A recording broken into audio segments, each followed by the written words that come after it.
Hello again everybody and welcome back to the channel. I'm down on the allotment today on this very autumnal day. We had a big storm last night, so there are leaves absolutely everywhere. The allotment is just covered in leaves, branches. It's an absolute mess. But we've got a big job to do today. We had a big delivery of wood this morning. I was down on the allotment at 7:30 in the morning because my delivery time slot was quite early.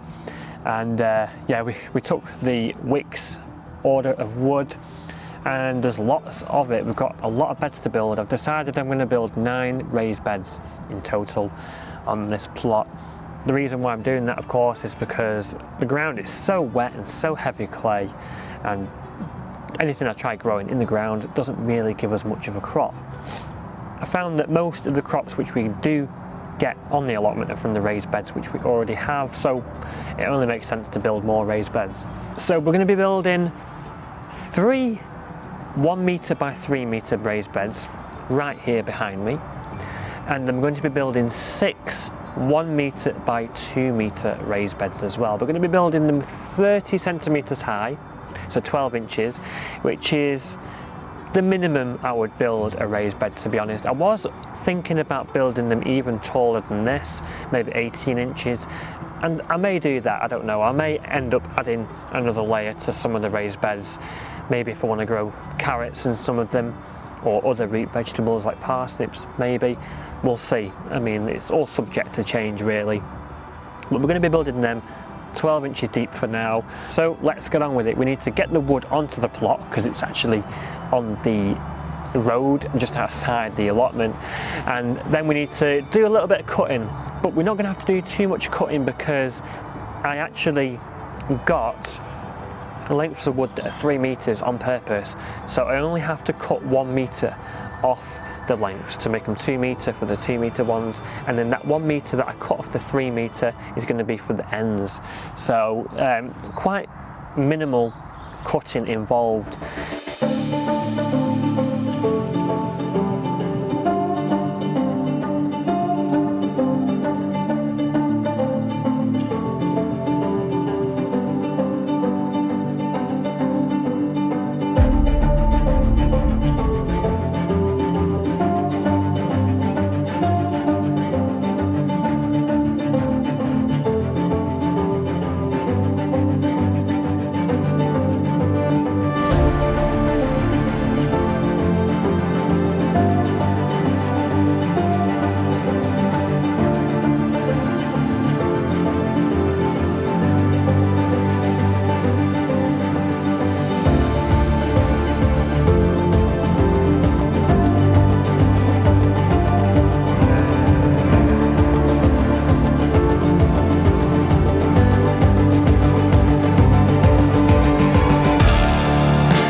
Okay, so it's Friday the 25th of October. I've spent most of this week getting these raised beds done. I've spent most of the week on the allotment. I'm pretty happy with the progress I've made. It took a while. It was a lot of raised beds to build, but I'm pretty happy with the progress I've made. I'm just going to go around and show you what I've done this week and what progress I've made. So let's have a look. Okay, so this is what I've spent most of this week doing. Getting this wood cut to size and putting these raised beds together. I've built 8 of them so far.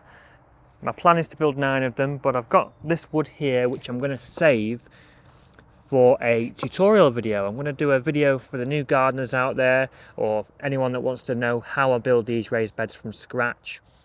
The 9th one is going to be saved for that. But I've built 8 of them so far, 4 of them are here. I've used the space on the new allotment to build these because I didn't have any space on the existing one to build them, so I built them on here. And I'll just quickly show you what I've done here. I've got these 1x6 inch treated rough sawn planks of wood. Nothing special, cheap, or relatively cheap. I know wood's expensive, there's no such thing as cheap wood anymore. So what I did here is I got 3-meter long planks of wood, and I cut 1 meter off each plank for the ends of the raised beds, and that is it. So minimal cutting. And then we've got these corner battens here as well, this C24 wood, and I've secured them together with decking screws, which are powder coated so they last. And I've used these instead of nails. Usually I use nails, but I want them to hold much better, and these should last quite a long time. I'm saying at least 10 years. I'm happy to get 10 years out of them. Of course, I am going to line them as well with damp-proof membrane, and that damp-proof membrane is also going to underlap. It's going to sit underneath the wood as well and come up, so that the bottom of the raised bed isn't sitting on wet soil. A big thank you to Stephen Colwell for that tip of prolonging the life of the wood at the bottom so it doesn't touch the soil. That's what I'm going to be doing, so big thank you to Stephen for that tip. And that's it, guys. I'll do a how-to video of how I did this from scratch. It's really simple, and you know what, it's going to save a lot of money. It's all right if you've got a small back garden and you're just building 1 or 2 raised beds. You know, you could go and buy a kit online if you wanted to, because it's going to be much more convenient. But if you're building a lot of raised beds like I am here, you know, it's going to cost a lot of money. You know, I'm building 9 raised beds here for my allotment, and I've seen raised bed kits online for like £100 or more for beds that are smaller than this, with similar wood, you know, raised 12 inches or less, and you know, they're like 100 quid. And this bed here, just this 1 meter by 2 meter one, cost me around £35, maybe £40, including the screws and the corner posts there as well. And if you also factor in the damp-proof membrane, you're talking about 40 quid. I'll put over the screen, I'll do the working out and put that over the screen of this video, but it's about 40 quid.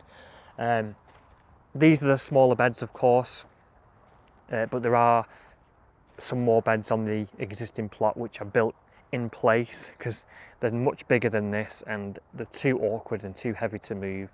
So I'll go and show you those now. Okay, so we're on my existing plot at the moment, which looks a bit messy, but we've got the 1 meter by 3 meter beds here, and with these ones I simply just kept the 3 meter lengths, and then I got some 3 meter lengths and cut them into 3 sections for the front. So minimal cutting again. I have moved one of the smaller 1 by 2 meter beds here just to see if it'll fit, and just about managed to move this one. They are pretty heavy. But eventually, when I've lined the beds on the new plot, I'm going to move them all over. There's going to be one of them here. Of course, we've got this one here, which I'm going to line as well. We're going to line all of these as well. Now, previously, this was a large bed here. It was very heavy clay, as you can see. Honestly, I don't know how you can grow anything in that, and we didn't manage to grow anything in it this year. The pumpkins didn't do anything. We previously had 3 pallet collars here as well, with herbs in the middle. This area needed a good clean, but we've cleared that now, and it's going to be raised beds. Now let me know what you think I should do.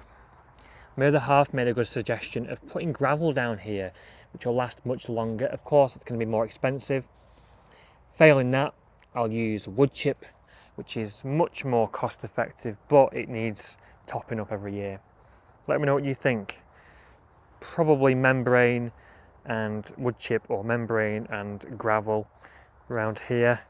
But the possibilities of what we can grow in here, there's so many possibilities, and it's a lot of growing space.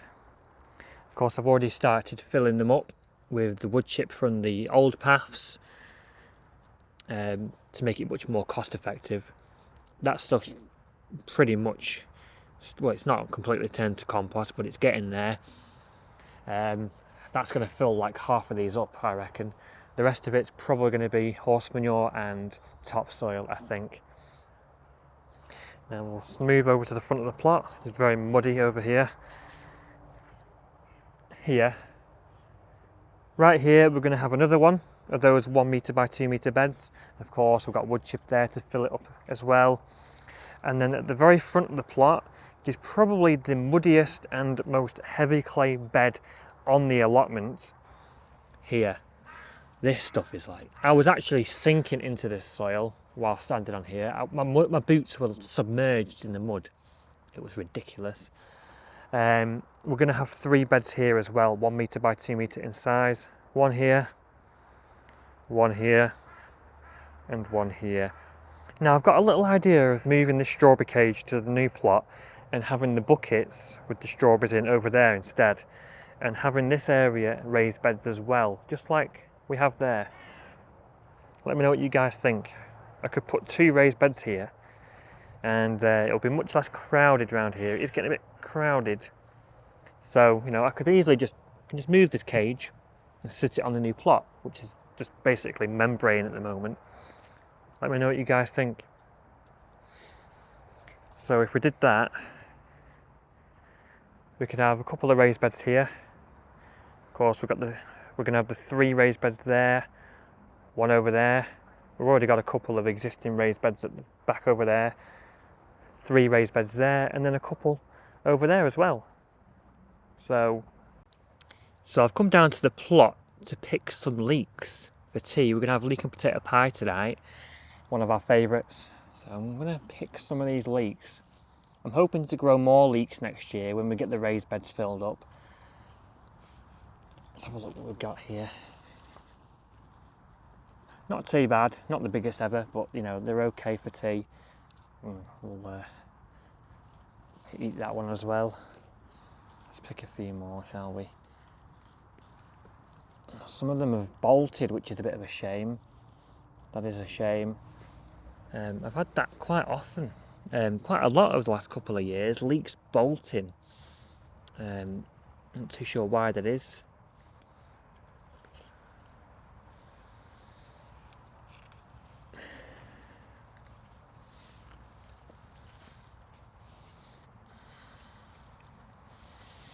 I'll pick that one. That one's bolting as well.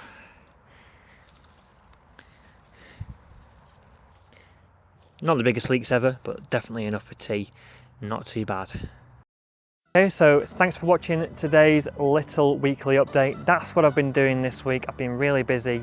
I'm glad I've got that job out of the way. It did take quite a while to get the wood cut and get the beds built because my drill isn't very good. But we got there in the end, and this is going to definitely pay off next year, I think. We're turning the allotment completely no dig because nothing grows in the ground. The ground's way too heavy clay. And we're just seeing diminishing results really. All the raised beds which we already have are giving us a lot of crops every year while things in the ground are suffering. So this is a game changer in my opinion, and it's just going to make things much better. We're going to have much more growing space. I've worked out it's 226 square feet of raised bed growing space that I've just created here. Of course, it's just a case of filling them up, but we're going to be doing that slowly over the winter.